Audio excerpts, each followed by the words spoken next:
A falta de una denominación concreta, utilizo el apelativo de Mariña Norte. Nos encontramos en Galicia, en las Rías Altas, entre la provincia de Lugo y La Coruña, entre la Mariña Lucense y la costa ártabra. Sencillamente es lo que queda más al norte de la península ibérica, de Burela hasta Cedeira, el extremo septentrional.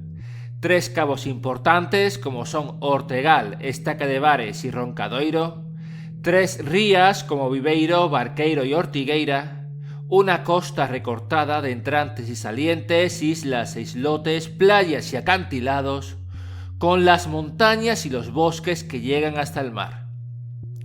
Un tramo de costa antiquísimo, de hecho lo más viejo que salió del océano que se conserva en la península ibérica, con enigmas, leyendas, con lugares sagrados y mágicos y otros que, sin ser tan conocidos, su compostura despierta la evocación de las fuerzas de la naturaleza.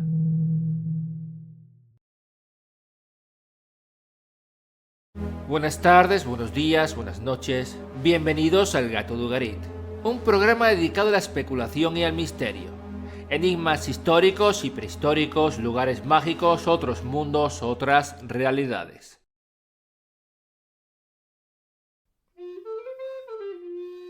El viajero tranquilo busca lugares donde sentirse a gusto, en los que percibir una extraña comunión con la historia, con la naturaleza, con la hierofanía, con lo sagrado, con el todo. No para resolver un enigma, sino anhelando una verdad sobre uno mismo. Se tiende a regresar allí donde nos hemos sentido bien. En mi caso, uno de esos lugares es Lugo, capital de la provincia con menor densidad de población de Galicia, en el centro de una comarca rural de carreteras estrechas, pequeñas aldeas, frondosos bosques y repleta de rusticidad. Su centro histórico se halla rodeado por la muralla romana que le confiere el rango de Patrimonio de la Humanidad. El recinto es abarcable y coqueto, para visitar en unas pocas horas. Me sentiría afortunado de recorrer cada día la muralla en un sentido y después en el otro. Dicen que los romanos edificaron Lugo sobre un antiguo santuario de los pueblos célticos de Galicia, en concreto de adoración al dios Lugh, el dios de los oficios. De ahí Lugo, de Lugh. Este templo no sería un complejo edificado, una construcción al uso con su altar y sus columnas, sino más bien un espacio singular en la naturaleza. Hay quien lo imagina como el claro de un bosque sagrado. No estoy al corriente de dónde específicamente se encontraría, pero si tuviera que escoger un emplazamiento en concreto, hay varios candidatos como la soberbia catedral, la Plaza Mayor, si bien sin duda me decantaría por el claustro del antiguo convento de los franciscanos, hoy en día museo provincial. Quizás por la arquitectura románica de arcos de medio punto e imaginativos capiteles, por la vegetación de cipreses, césped y enredaderas, por la colección de piezas arqueológicas de piedra que rebosan sus corredores, por el pozo o por la extraña tranquilidad que suscita el lugar al que no llega prácticamente sonido alguno del exterior. De remitirme 2000 años atrás, vislumbro que en su día este claro en el bosque se compondría como un remanso de paz en el centro de la más agreste espesura. Un paraje de orden y tranquilidad en medio del caos del bosque gallego. La orografía de Galicia es accidentada. Si bien son escasas las grandes alturas, sí que el terreno se configura como una sucesión de valles y líneas de sierras en cuyas laderas y arroyos se suceden ininterrumpidas majestuosas florestas de altos árboles. En su momento, seguramente en su mayoría serían robles. En la actualidad más bien una mezcla de eucaliptos, pinos y molinos de viento. No me extraña que en Galicia se hable de meigas, de santas compañías y de criaturas mágicas sin parangón. Escondrijos, donde imaginarlas los hay por doquier. es fácil perderse entre tanta sierra, bajo la penumbra de las nubes o directamente envueltos en la bruma. El territorio no se vuelve claro y legible hasta que arribamos al mar. Por lo menos junto al mar no hay sensación de llegar a extraviarse. La Mariña Lucense es la costa de la provincia de Lugo. Desde Ribadeo, donde hace frontera con Asturias, hasta la ría de Foz, continúa la línea recta de casi toda la cornisa cantábrica. En este tramo las montañas se ven desde la costa, pero están algo alejadas, con una llanura entre medias. Apenas se ven construcciones tradicionales.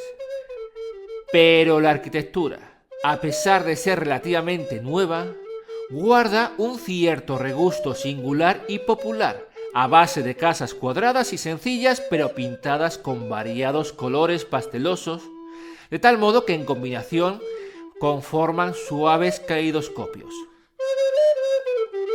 El llano rompe al llegar al agua en forma de abruptos acantilados, con playas de fina arena bajo los mismos, a las que a menudo solo se puede acceder con la marea baja. Como ejemplo tenemos la portentosa y archiconocida Playa de las Catedrales con sus arcos de piedra. A partir de Foz, la composición de la costa cambia. De seguir una línea recta, empieza a conformar una península que se adentra en el mar. Esto se modela así porque las montañas prácticamente llegan hasta el océano y se internan en él. La línea de costa de este modo se hace más variada, con cabos, pequeños promontorios, islotes costeros, así como ensenadas y calas que se forman entre acantilado y acantilado, o en las desembocaduras de ríos y arroyos. Particularmente famosa es la Punta Socásteres, más conocida como Fonciño do Porco, donde el aliciente del turismo ha permitido habilitar pasarelas peatonales en torno a acantilados y promontorios de roca. Sin embargo, si tuviera que destacar una maravilla geológica por encima de las demás en esta Mariña Lucense, sería la de los acantilados de Bapel. Antes de llegar, el paraje no es bonito, en las postrimerías del puerto de Morás entre bloques de hormigón. La visita no se encuentra habilitada para el turismo, si acaso algunas pintadas para marcar rutas y poco más.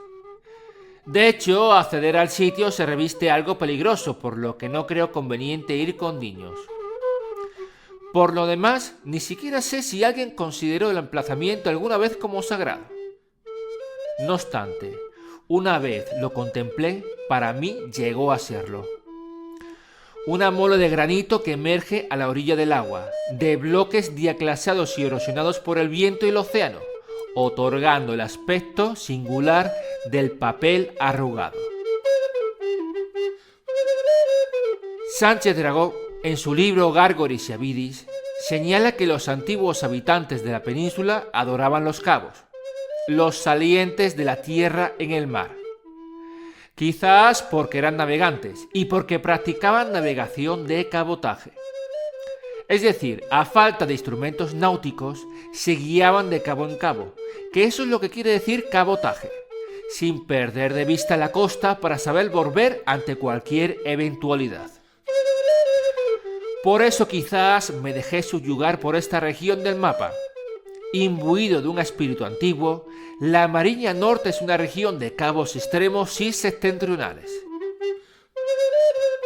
Aparte, en esta Mariña Norte, los cabos presentan una consideración de supervivientes. Los vientos dominantes vienen del oeste, soplando casi de continuo, con galernas y tormentas. En la cornisa cantábrica, como ya he comentado, apenas hay salientes que sobresalgan de la línea recta este-oeste. Sin embargo, aquí encontramos todo un tramo de continente que sobresale enhiesto de cabos sin promontorios, de roca dura y poderosa, soportando la erosión y la fuerza del océano durante eones. El primero de ellos son los acantilados de Bapel en Moras, al que sin duda alguien tuvo que mostrar su respeto con una oración o con un sacrificio al pasar. También destacar San Ciprián con su faro, Roncadoira entre playas y acantilados, y tras cruzar la ría de Viveiro, la punta de Estaca de Bares, el verdadero extremo septentrional de la península ibérica. Estaca de Bares presenta una forma en planta triangular. Se trata del extremo norte, si bien se compone como una flecha que más bien apunta ligeramente hacia el noroeste, disminuyendo en altura y bajando paulatinamente hacia el mar. De nuevo, remitiéndome a Sánchez Dragó, entre otros, se especula que en la cercana localidad de Bares se construyó en el pasado remoto un muelle a base de grandes bloques de piedra para resguardo de los barcos que hace milenios se dirigían al norte. Hay quien señala que si tuvo un origen romano, griego o incluso fenicio. En cualquier caso, se compondría un enclave de paso de los buques que navegaban hacia las islas Casitérides, en busca del preciado estaño para obtener bronce. Hay quien incluso contempla entre las rocas cercanas en los acantilados de Bares la escultura de una mujer que solo se ve desde el mar y que despide a los marineros en su periplo. A Muller Mariña la llaman, a manera de Astarte fenicia de diosa sobrenatural. No obstante, geólogos e historiadores contemporáneos refutan estas hipótesis. Señalan que tanto el muelle de Bares como la escultura son formaciones naturales. Es imposible que una civilización antigua acumulara tantos bloques de granito. La escultura se halla en una zona inaccesible desde tierra y casi desde el mar. A Muller Mariña sería un simple capricho de la naturaleza, una pareidolia. En cualquier caso, aun siendo formaciones naturales, no sería descabellado pensar que tanto el puerto como la supuesta escultura fueran tenidas en cuenta por pretéritos navegantes que por estas aguas surcaran. Aunque lo más fascinante que me ocurrió durante mi visita a la punta de Estaca de Bares no fue la propia formación en sí, sino lo que contemplé mirando hacia poniente. Alguien se preguntará que si Estaca de Bares es el punto más al norte, ¿cómo que lo he colocado en medio del programa y no como el objetivo final? Quizás porque, como alguien adivinará, la joya de la corona, el lugar más poderoso y enigmático, no es el más septentrional, sino el que se alinea con él hacia occidente. Mirando en esa dirección, me costó adivinar el principio su perfil, porque en esa jornada sucedía que aparecía y desaparecía. Las nubes lo tapaban, o de repente permitían que fuera observado. Y cuando esto ocurría, sorprendía la magnitud del cuerpo, de la mole de piedra que se adentraba en el océano. En el faro de Estaca de Bares me encontraba a 50-60 metros de altura sobre las aguas. Pero aquello se discernía mucho más grande, colosal, imponente. Me estoy refiriendo al Cabo Ortegal. Tras cruzar la ría de Ortigueira siguiendo la costa se llega a Cariño, una localidad marinera con ese tipo de casas que ya he comentado, pintadas de diversos colores suaves entre rosas, amarillos y azules, con combinaciones etéreas. La iglesia de San Bartolomé en su centro presenta una curiosa espadaña de azulejo blanco bajo la figura del santo protector. Juan García Atienza, gran divulgador de la España mágica, señala que el Cabo Ortegal y sus inmediaciones también serían objeto de interés para el tráfico marítimo de hace miles de años, con el emplazamiento de un santuario a Venus, la diosa del amor, por los alrededores, dirigido a satisfacer y congraciarse con los viajeros. Incluso señala que el hecho de que la localidad se llame Cariño puede que no sea casual, sino una reminiscencia de ese templete a los entes místicos del amor. La verdad es que desconozco de dónde viene el nombre de Cariño, solo que se encuentra en un entorno privilegiado. El Cabo Ortegal y la Sierra de la Capelada, que no es otra que las cumbres que he dicho que se ven desde la punta de Estaca de Bares, forman el conjunto geológico más antiguo de la península ibérica, a base de eclogitas, un tipo de roca metamórfica, y del famoso granito negro.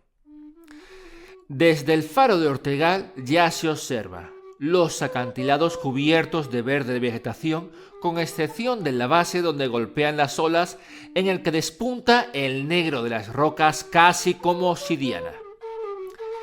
Este granito negro es casi exclusivo de la Sierra de la Capelada. De hecho, en sus inmediaciones se encuentra la única playa del mundo de arena negra que no es de origen volcánico. Se ha calculado que la edad de este granito ronda los 1160 millones de años, siendo las cuartas rocas de mayor antigüedad que se han encontrado en el planeta, desde luego las más viejas de toda la península ibérica y de las más resistentes.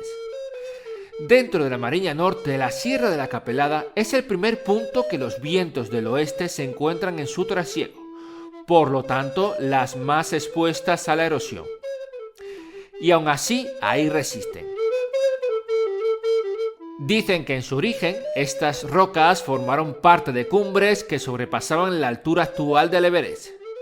Tras más de 1000 millones de años, anterior a los dinosaurios, cuando solo pululaban seres unicelulares en el planeta, esto es lo que queda, incluso de este modo espectacular, apabullante. Desde Cariño, adentrándonos en la sierra, podemos cruzar hacia el oeste, donde nos toparemos con los acantilados de Herbeira, los más altos de la Europa continental, con 613 metros de elevación. Está allí la famosa garita del Guardés, desde donde se puede contemplar el mar desde tamaña altura. Aunque, para denotar los acantilados en toda su grandiosidad y de un solo vistazo, mejor encaminarnos a menores altitudes. Por ejemplo, al Mirador del Cruzeiro, desde el cual, por cierto, también es posible observar la última parada de esta ruta. No ya un cabo, no ya un lugar sagrado en el sentido antiguo, lugar de tránsito y orientación de gentes que recorren y gozan el mar, sino en el sentido medieval y moderno de santuarios dedicados a santos.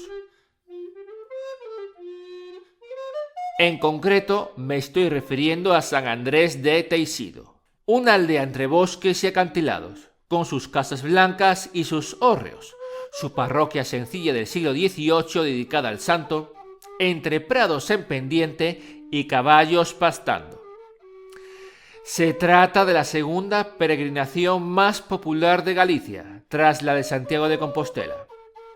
Un lugar repleto de espíritus porque, como reza el cantar, quien no va de vivo irá de muerto. Por si acaso, puse una piedra en uno de los milladoiros y me presenté ante el santo para decir: he venido de vivo por mí y por mis parientes finados y presentes. Dicen que este lugar ya era motivo de peregrinación aún antes del cristianismo, por parte de celtas de la antigua Galicia, lo mismo que iban a orar al emplazamiento donde hoy se encuentra Lugo. De ser así, ya son 2 los santuarios ancestrales que he visitado, deseando que en el futuro vengan muchos más. Momento de despedirnos por hoy aquí en el Gatudo Garit. Espero que les haya sido de interés. Buenas tardes, buenos días, buenas noches y recuerden, no son más que especulaciones.